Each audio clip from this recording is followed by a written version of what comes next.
Hello! Hello. Yes, welcome back to our second stream, or actually, our first ever stream. Yeah, there definitely wasn't a previous one that wasn't recorded. We No way. never did a first one. The last thing we saw before we went live was someone very kindly put in the chat, Darby, who you recorded this time. I am. I have double-checked the setting. I have triple-checked the setting. If it doesn't record, I will cry.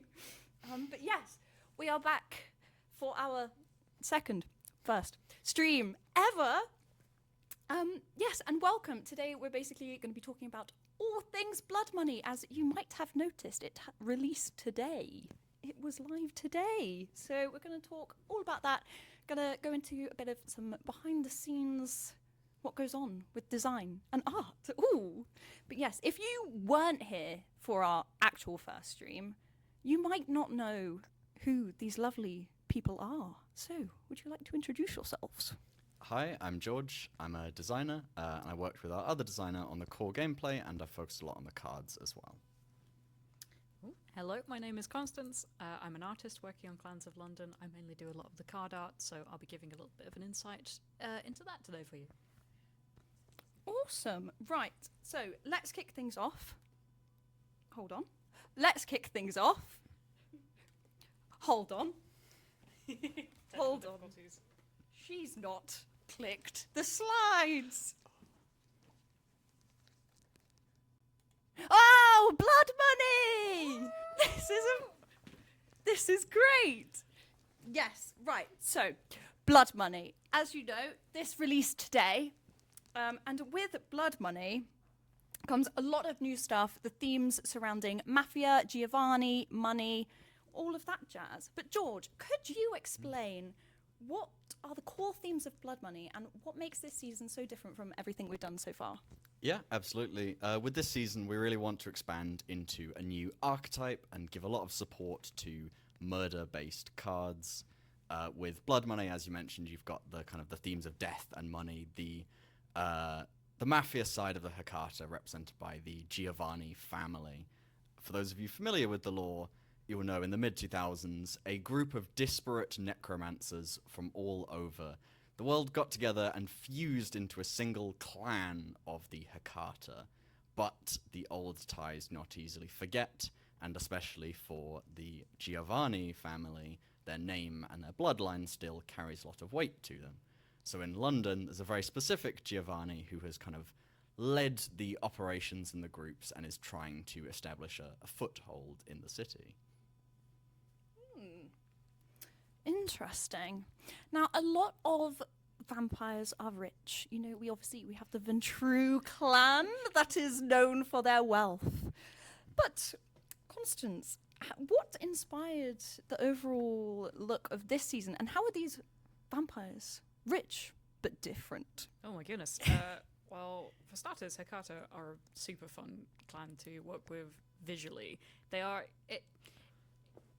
in a lot of ways, like the most goth clan because of their direct association with death. Obviously, all vampires are undead, but Hecata are a bit more obsessed with death, even beyond kindred vampire standards.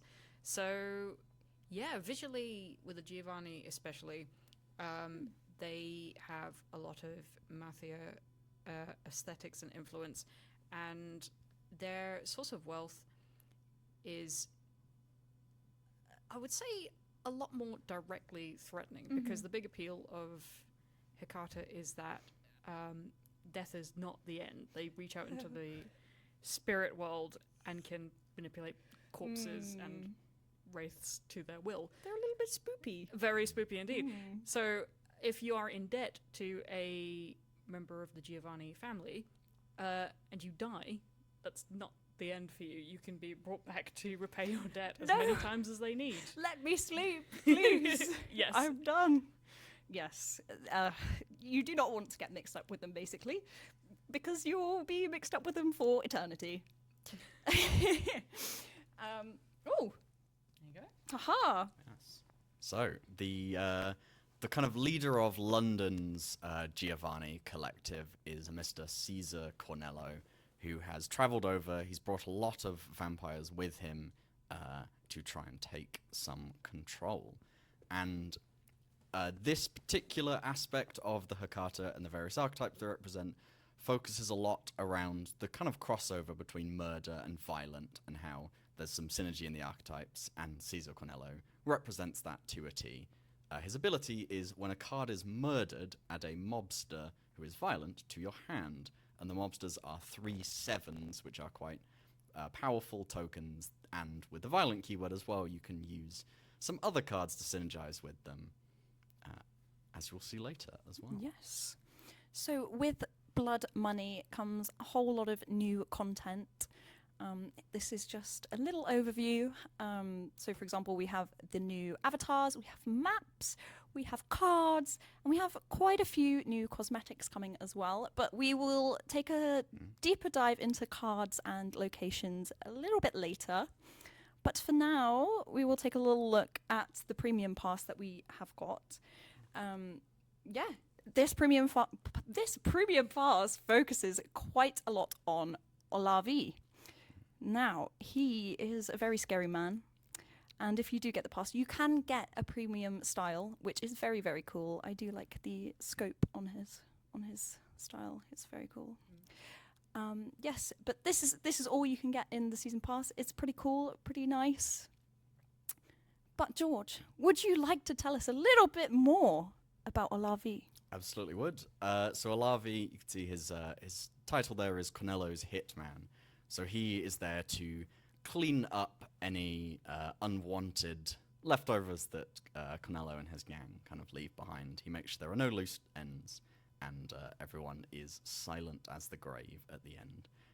And there's a very obvious synergy with Caesar Cornello, who you can already get in-game in Series 2. Olavi has, when one of your violent cards would win a conflict, murder the enemy card, which allows you to combo this with a lot of the existing violent pieces and some of the payoffs for murdering cards, as well as you'll see later, some of our new locations, to build a new archetype and explore different ways to use existing cards. Ooh. Now, Olavi, he looks very slick. He looks very slick. He does. He does indeed. Thank you on behalf of the card team. Thank you very much. Hey, you're more than welcome. But yeah, would you like to walk us through the process of Olavi? We also have some photo shoot images here. Sure, of course. So a little bit of a fun fact. Olavi is based on real life. I don't want to call him a super sniper because that makes him sound so gamey, but he kind of was.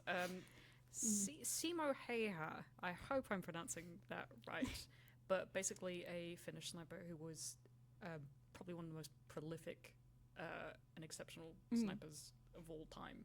Yes. He doesn't have the confirmed number of kills, but people say it can be as much as 500. It's quite a lot. That is shockingly impressive. It's quite a lot.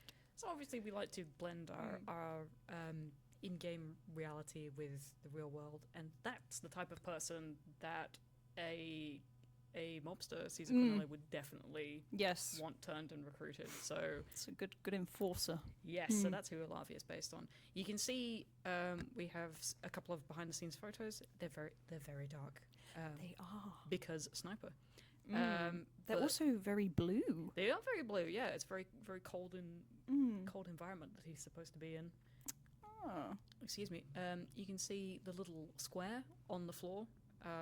That is quite helpful for us when we're editing the cards because it shows perspective of where we want to edit the ground to be in. Yeah, that's a nice little tidbit there. I know, revealing all of our secrets of the square. But yeah. The blue lighting is really nice as well because obviously the inspiration. This sniper used to hide in the snow, right? Yes, he did. Yeah. Simo Heiha. And I didn't want to butcher it, so I was like... I am sweating every time I try and pronounce that because I know that there's someone who's going to be Finnish who's going to immediately take umbrage, so I'm really sorry. But yeah, used to hide in the snow and cool sometimes guy. for hours just to get the perfect shot, which is cool. Terrifying. It is a little bit, yeah, but hey, perfect for a vampire enforcer. Absolutely. But yes, the next card that we're going to show you it's a tragic story about a tragic mortal who owed the wrong people a lot of money. But Yes. When we want to put mortals into the game, and representing mortals in the world of darkness, they often fall into the role of the victim in a world full of supernatural creatures who usually don't have mortals' best interests at heart. The mortals that we do represent are ones whose luck has often run out, and no one that is more true for than the doomed debtor. He doesn't even get a real name. Doesn't even His have a ability name. is end of round murder self. Yeah. He exists exclusively to give you more murders for your murder deck, and he gambled all his money away to the Giovanni-run mafia organizations, and now they have come to collect the ultimate price. And this card and the other ones that you'll see after this will be released over the course of the season into the Blood Shard packs that if you are over collection level 500, you'll be able to see in-game. Yes, he is doomed to die, unfortunately. But as you can see, this card has got quite a lot of storytelling going on, which is very, very cool and very nice to see. Constance, Hi. hello. We try to put a little bit of narrative in every card so that you get an idea of what's going on. And we try and get more and more experimental with it as it goes on. For this guy, you can see that there are two gentlemen behind him who are preparing to kick him from the server. And The server of life. server of life. Once you get him up to levels 5 and 6, where you get to see his card VFX, it's this lovely, like, sickly, queasy motion Oh, as well. lovely. It's so good. Oh, Um, poor guy. yeah, interesting for the colours, which I'm sure that players have spotted already. Hey, 'Cause maybe. it's almost as if it was designed that way. Mm. But even though this guy is a mortal, he's sort of leaning towards the kind of colours that we like to use for the Hecata clan. For, the sort of sickly blues and kind of turquoise greeny colours. Yeah. We got to work with Paradox to develop sort of a colour Yes. style. This is very cool. Yes, Very cool. they've been wonderful, and please let us know in our chats Wow, let us know. if we got if the colours we use for our cards are the colours you associate with the clans. If you're wrong, we will say, you're wrong. Yeah, you're now that objectively clan's wrong. not yellow. That's a horrible thing to say. You're not objectively wrong. Yeah. The colours are very helpful, especially like at a glance, and especially for mortal cards that aren't necessarily super clan affiliated. Yeah, They're good for building decks and things. Well, thank you. Yeah, well, I mean, obviously we work very closely with design. I think, it was mentioned that mortals a lot of the time, unfortunately, their prime function is to be a snack for a more powerful creature. Feels bad. Yeah, Yeah. but Unfortunately, thus is life. that is his life and his Thus death. is life. Next up, we will be jumping into some Brujah cards. Now, this Brujah doesn't necessarily use his fists. He likes to get on a mic and maybe spark up a little bit of violence that way. And without further ado, we have Mr. Randy Brash. Yeah, so Randy Brash represents another side of Brujah, as they also have presence, and that can represent itself in interesting ways.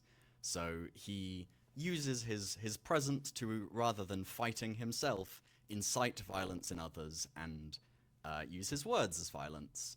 He has the ability, on reveal, give +2 power to 2 violent cards in your hand, as he riles up other Brujah and kind of pokes at their proclivity to fury frenzying and uses that to his advantage. Yes, Randy Brash. The name's quite on the nose, you might note. Now, Randy has got some flushed cheeks, I notice. The way you said that makes it sound like he's embarrassed. No, he might be. So there are 2 reasons why his face might be flushed, because vampires, it takes quite a lot of effort for them to blush or appear lively. They have to literally activate the blush of life. So, the headcanon can either be my personal favourite, that he literally applies blush before his podcast so that he can appear more angry, Yes. or he specifically has to hype himself up to get the blush of life on just so he can do a convincing show. Yeah. Yeah. I like headcanon number 1. Can we make this canon, please? Yeah. Randy. Yeah, obviously, based on no one in particular. No, obviously. no, of course not. No. But yes, next up we have our legendary card, which is another Brujah. Now, it is Robbie Jackson. Robbie Jackson is loud, aggressive, and he might cause problems on purpose. He definitely does. Yes. Yeah. What chaos will he cause in people's decks? Well, Robbie Jackson will cause a lot of chaos. He runs a kind of a roving biker gang around London who will do odd jobs for any baron in need of able-bodied vampires. You might recognize, if you've played the game already, Robbie from Robbie's crew, which are the gang associated with him. He leads them, and his ability is, on reveal, give +2 power to all violent cards you played this turn, including unrevealed ones, which is a new way of targeting cards that you haven't previously been able to do. And with this card, we noticed when trying to push a Brujah deck more towards the aggro side and slightly less in the tempo, there aren't really that many incentives to play lots of small cards in the mid to late game. So with Robbie, the value you get from his ability literally scales with the number of cards you manage to play in a single turn. And you can play him first to make use of that, including unrevealed cards part, to get a lot more power on board. Yes. Now, we do have a little look behind the curtain of Robbie's birth, I guess. Birth? Not his birth, not his life story, just how the artist made him. Not his birth. No, we don't want to look at that. But yes, we have a little bit of a mashup of images. Oh yeah, so it's worth saying again, like if you were not one of the incredible and VIP people who saw the first stream, we draw a lot of influence from British punk scene for our Brujah, and we've got a lovely music culture and everything surrounding punk in this country. It's fantastic. So we've drawn a lot on Billy Idol for Robbie with the I keep wanting to say frosted tips. Yeah. I keep thinking of frosted tips, but I don't think these are frosted tips, because frosted tips are like super like at the end, and I feel like they're a more like Y2K style rather, or like 90s rather than like punk. But maybe they are frosted tips. I don't know. Someone who's like an OG punk will probably know the correct term for them. Somebody who knows frosted tips. Can you confirm? But yeah, Robbie Jackson, fantastic. Very got a lot of swagger to his art. He does. If you look at the crew as well in Robbie's crew, you won't be able to tell, but those are game developers.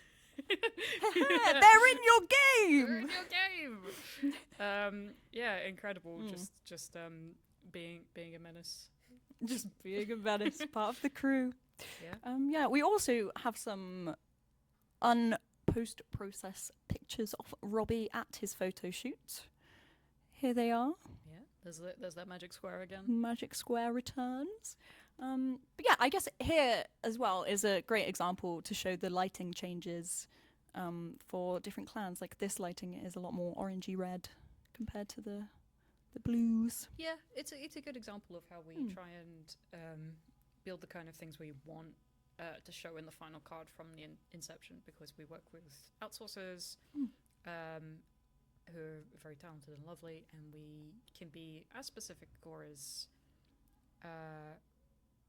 as loosely creative with things like lighting and costume as we like with them. They're very good.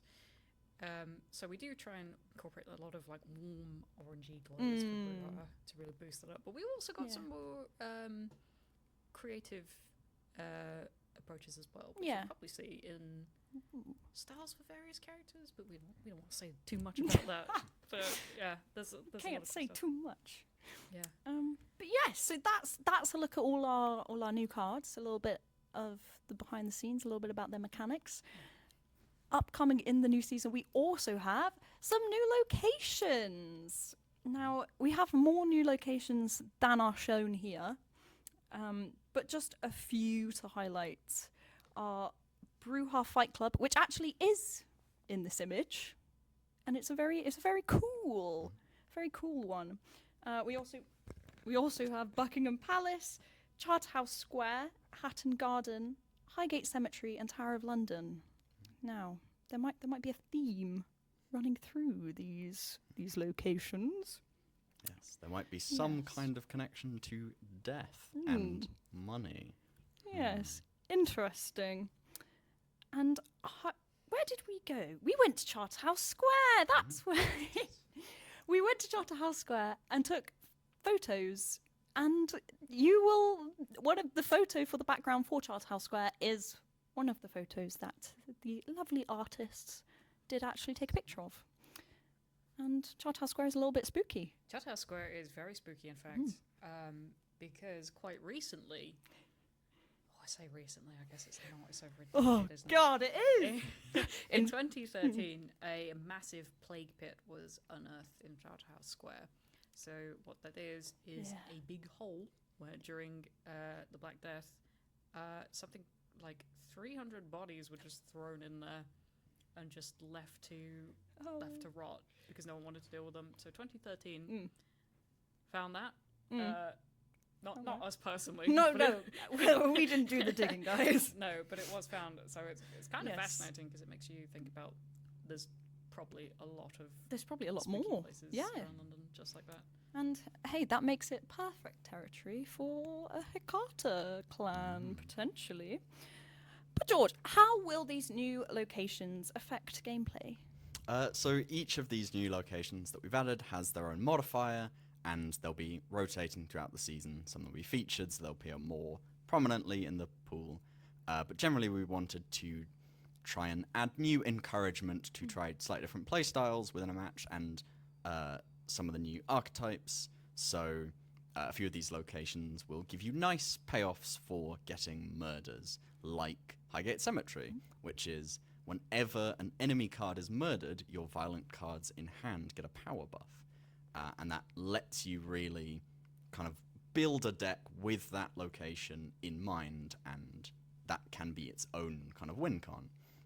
Whereas places like the Tower of London, which is whenever the prince would be defeated, they are instead murdered, give you a slightly easier way to kind of set up the deck and kind of show you how to set up murders more easily.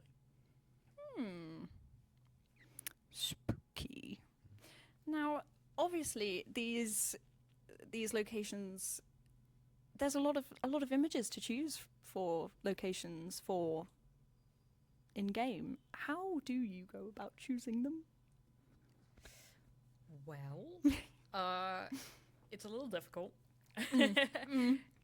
Mostly because London has such an interesting atmosphere that differs very widely from place to place all across the city. We want to convey each location when you're there, when you're actually playing in it, but we also don't want to distract you from the game that you're trying to have. Yeah. So we try and make sure that the background sort of captures the vibe of the general area, which is it's an interesting set of requirements as well. Yeah. But we've also got other pieces of location art where we can use some of the photos that we've taken in different places, like the little location banner before you enter the match. Yeah. No, they're really, really cool. And hopefully, if you've played in any, I hope you like them. Haha! Now we've spoken about all of the new things. Now it's time to show it off. So, bam! let's have a look at some of these new cards in action. I hope you're Yeah. both ready. Oh, I absolutely. hope you're both ready. Oh my gosh. Okay. Okay. Are you ready? I am. Let's go.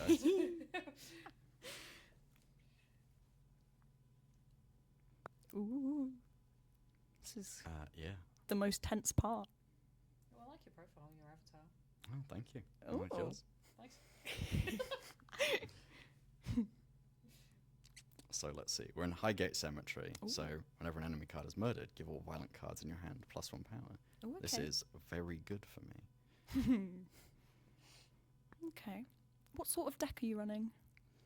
So I'm running a hybrid Brujah and Hakata, a few other little tech pieces, Ooh. and absolutely, Alavi is definitely a very strong inclusion in this, and one of the other new cards, the Doom Debtor as well, and then I'm just running good old-fashioned Brujah Mm-hmm.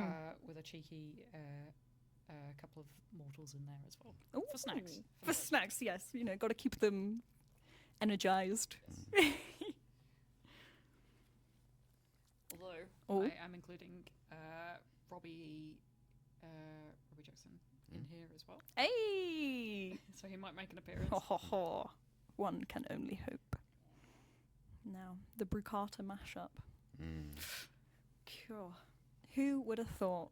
yeah, what a wild pairing of clans. Yeah. For some of you who already have access, a lot of these cards will be very familiar to the current game, but there'll be a few that fewer people may have seen as well.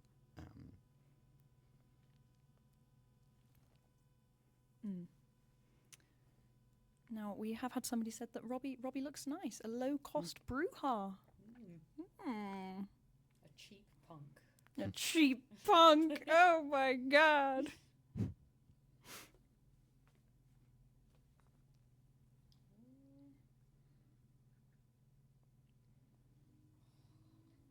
Ooh.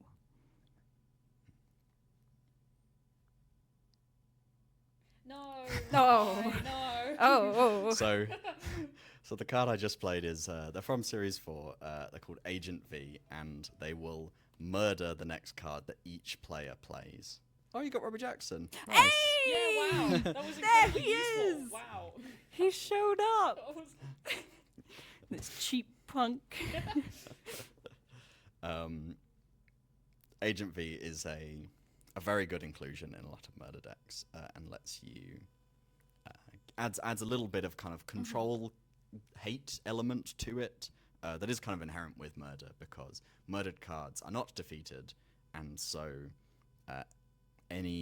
there are only a few right now, but any forms of recursion are shut down. Anything that interacts with defeated cards is shut down by murder.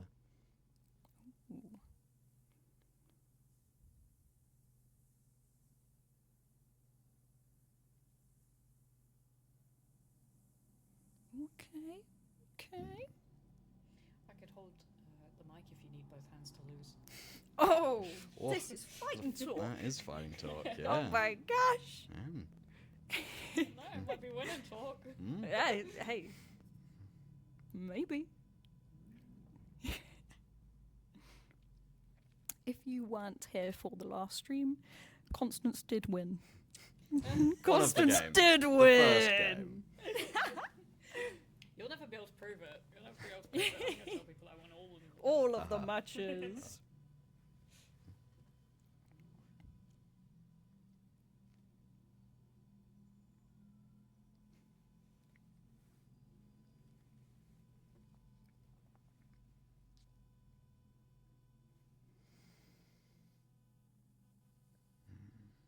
Oh, okay. We have some colours come through.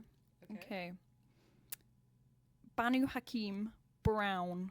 Brown. Mm. We use a lot of earthy Mm. tones for Gangrel. That's true. That's true. Gangrel, they've dark green, but Gangrel's in the game, Yeah. so That's cheating. You so can't just look that's at the that's game. cheating. Hold on a minute. Oh, They have put Hecata as dark red, interestingly. Well, it is like blood. It is like blood. But I feel like I've gotten used to the sort of ghostly colours that we've got for Hecata. I think that's fair. Mm. It is a bit of a challenge when you have to break into new colours to show players different things. Yeah. Because honestly, I love the colour red. I'm very basic. I like my vampires So to basic. be bloody and full of Yeah. opulent jewel tones and things I mean, like you that. know, if you think vampires, you think blood. Yeah. So, is it basic or is it classic? Iconic. Mm-hmm. Yes. What else have we got here? Malkavian white. Oh, that's interesting. I like That's that. interesting. Okay. The people cry out for Malkavian. to see They it. do. The people cry for the Malkavians to join the game. Well, I guess you will have to wait. Potentially, maybe. I don't know. Now, what else have we got that's interesting? Ravnos turquoise. Huh. Yeah, that's an interesting one. That's all I gotta say to that. Huh. Yeah. Huh. Yeah. Hey, Saint Joker. These are very interesting. These are very interesting colours. Yeah. Thank you. It's Zamitsi. another. It's so far the first game you always win, and Oh the second my game gosh. we'll see. We'll see. Okay. Let it be known, Constance has won twice. Sorry, 1 second. Just doing a little victory lap, upgrading my cards.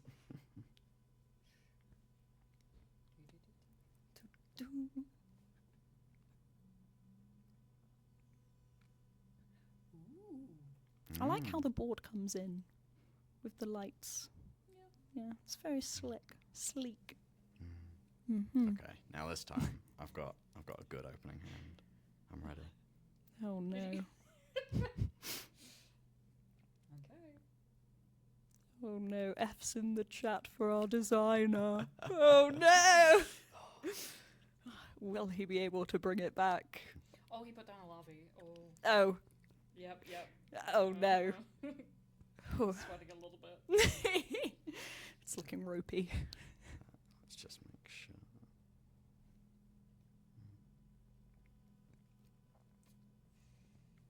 It's always the way. You always lose the first one to feel out the opponent, and then Yeah. you lock Yeah. in. If you make them feel confident on the first match, you can, use that to your advantage. Like a true vampire. Yeah. Mm-hmm. So in that case, I used the Doom Debtor to trigger Caesar Cornello the turn that I played him. Ooh. And now... See if I can just. Ooh. Oh. No. Will it be enough? Ooh. That's a bold play. Oh. I respect it. Oh. No. And there you no. see Alavi's signature sniper rifle as he murders the enemy card. Oh, that's quite brutal. Just Certainly. get sniped. Chumps.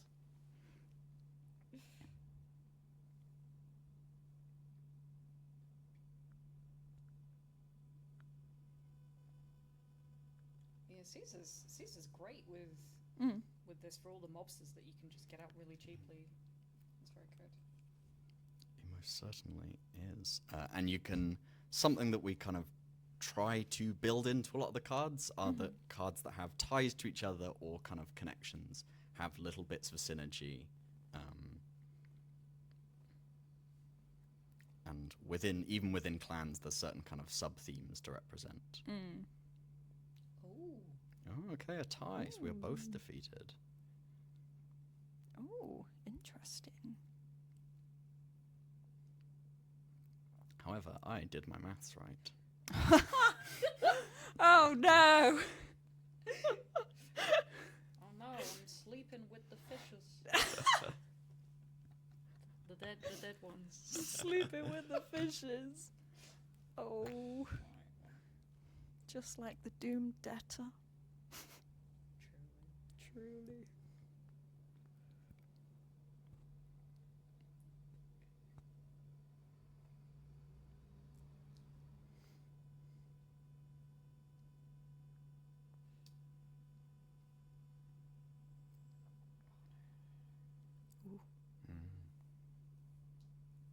This is intense. Oh.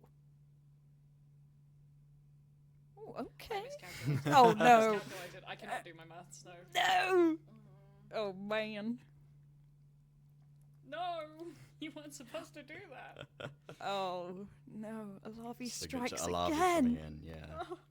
The sniper rifle is so rude. BMing. No, Sheriff! No! Oh my gosh! The Brujah are being wiped out.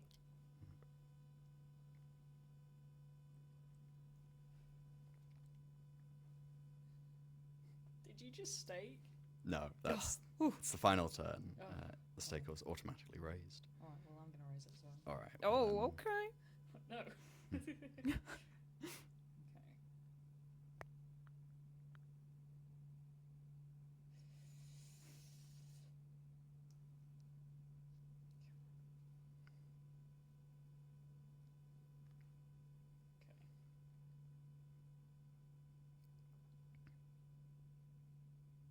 The mobsters. Yeah. Ooh.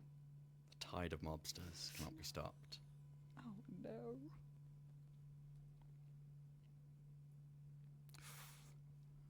Oh, Are we pretty Oh. big?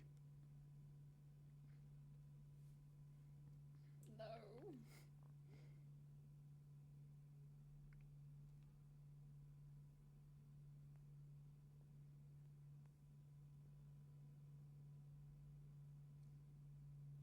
Oh, well done. Thank you. Oh, That's very nicely done. well. We continue the tradition of you win the first one, Yeah. the second one. This has to happen every time now. Every time. Do we have any more questions in the chat as well? We do not. We do not. Okay. Um There is one more thing to Oh. say about cards, and that is Yes. that if you are over collection level 500, you will be able to see packs in the shop for blood shards. Ooh. As of the start of the season, Michael has been added to the Series 5 blood shard packs. Ooh, okay.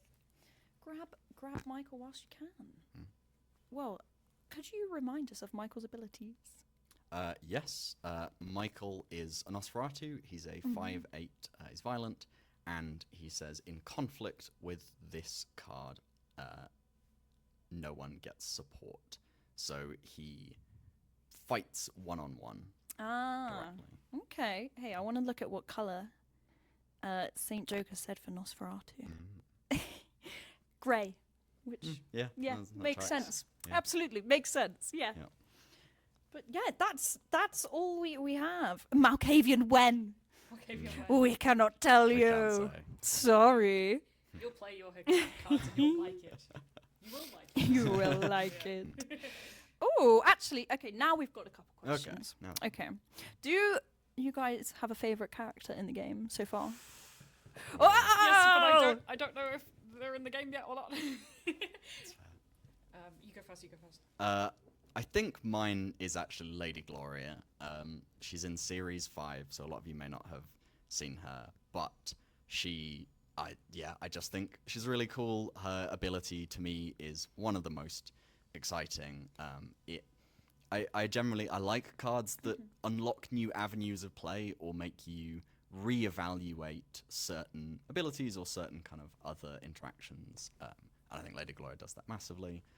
And I think she's a very cool character. She's very pretty. Visually, I think one of my favourite characters to work on was Shifa, just because I like her a lot, and I like doing her style as well. She gets within our team. She gets compared to Batman a lot, which I think is quite fitting. Ooh, yeah, okay, yeah. Yeah, and it's just super satisfying to just play her out. If no one's got me, Shifa's got me. But honestly, yeah, her Carter cards, all of them are super fun to work on visually.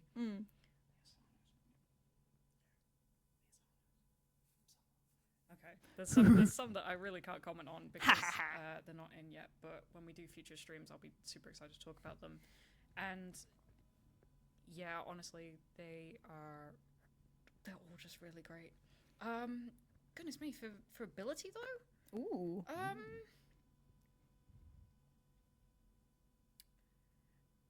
Grendel, I think. Grendel might be one of my favorite for pure ability. Just because it's fun, and just because new players as well don't expect you to just come barreling towards them.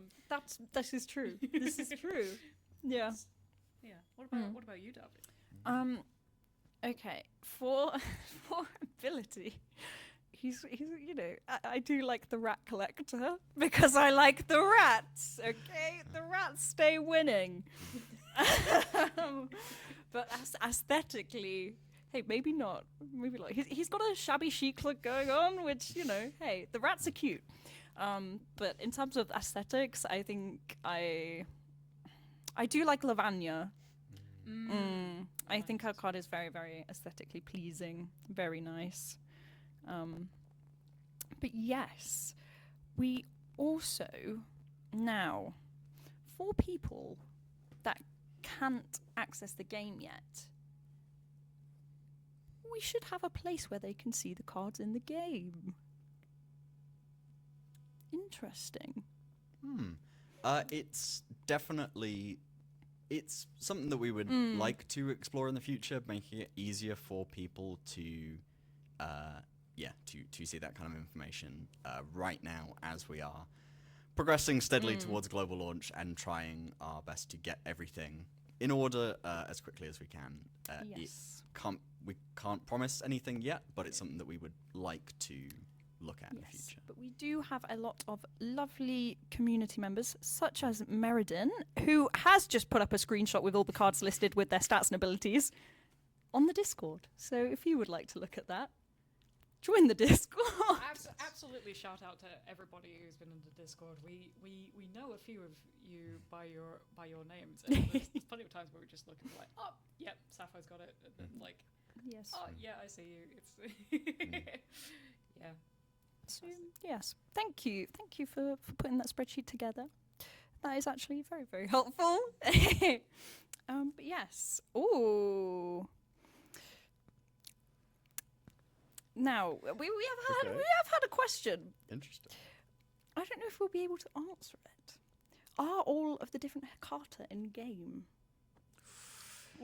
Oh, that is a good question. It's getting tricky now. The very short answer is no.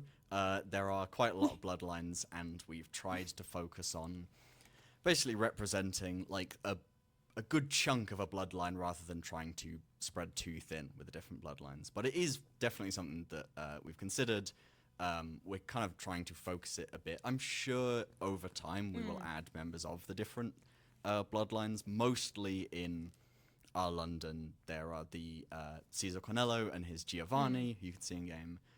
There are the Duncerns, who have, based on some events that happened a little while back, slightly wanted to flee Scotland, Edinburgh specifically, as the prince may have been causing some trouble in recent times. So they have taken up shop in London and are trying to establish some territory as well. Cards like Elizabeth Duncern kind of leading that group. There are a few other, also Giovanni, who are connected, who you might see in game, like Toru Asano and Sadako Asano, who will kind of expand more on in the future as well. I do like Sadako as well, actually. Yeah, that was actually one of the cards that I wanted to reference as being one of my favorite Toru and Sadako. They again, see, I'm like a broken record. It's all just fun to work on. Well, I hope it's fun for you guys to play as well. Yes. Oh, okay. Right. One more question. Okay. When developing cards, do you look at older books or focus only on V5? Will, especially from the design side, mostly look at V5, especially for, being concurrent with the canon and a part of that. It definitely some of the board games like Vitez we've played, and you can see some of them just above us that reference some of the older material. So we definitely have an understanding of it, but really focus is V5. Yeah. thank you for all the questions, everyone. It's really nice to answer and chat with you. But yes, that is it for DevStream number 2. 1. Yeah, thank you. 1.5? DevStream 1.5, I think so. But yes, I hope that you all do enjoy the Blood Money season. The team worked really hard on it. And yeah, we hope to hear your feedback about it. And we'll see you in the next DevStream. Thanks for joining. I'm gonna have to run up and stop the stream because I haven't added it. We need to fix that. I haven't added a hotkey. Darby runs. Oh my gosh. Thank you all for joining. Thank you. I'm running. Oh, I need the mouse. Thank you. Goodbye.